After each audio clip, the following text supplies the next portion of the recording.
listening, I listened to the Skywriting EP, and I would say like out of all the, I thought the album itself was, or the EP itself was fire, but like my favorite joint was Gotta Love It, and I also like Rise as well. And tell us a little bit now, is that out or is that coming out very soon? So it'll be out April 5th. So that'll be out available on all the streaming services, Spotify, Apple Music, everywhere. I'm gonna also get CDs pressed up and all that. So yeah, it'll be all over the place starting April 5th.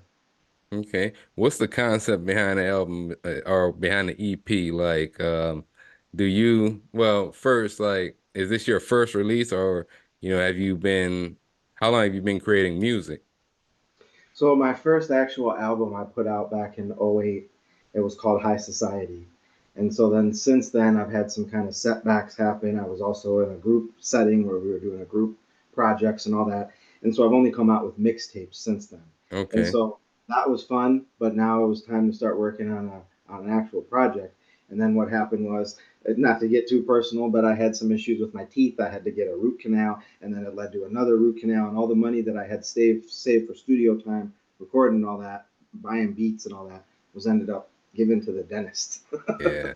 Man, that And so it sucks, set me man. back. And then I finally got back on track, started writing. I recorded more than, there's 5 tracks on there. I recorded about 8 songs on there. 3 of them weren't used because I just always feel you got to record more music than what you're going to put out because Yeah. everything you make isn't going to be good. Tell us a little bit about, just the concept behind skywriting. So the concept of skywriting is I was doing a lot of traveling at the time. We were going to a lot of different places. I went to Spain, Italy, Mexico, Mexico, all sorts of places.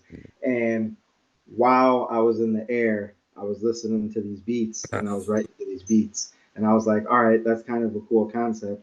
And I like to smoke. So I was like, all right, so it's kind of two and two together where it's like the skywriting. I know it's not things that are done anymore. I have some people that I told about it and they're like, that hasn't been done in 50 years or whatever, but it's still a cool concept and that's really what it means. It's not about actually going up in the sky and writing messages. It's just about me being on airplanes writing Yeah. music.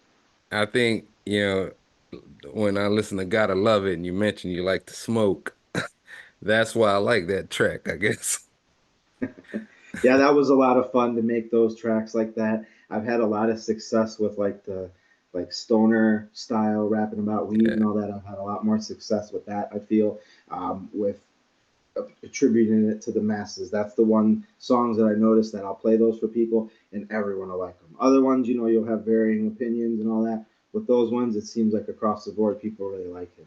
I had another one that I did a long time ago called So High. It's not on a streaming service or nothing. I should get it up there, but it was on that first album, High Society. If you Google it, you might be able to find it somewhere on the internet.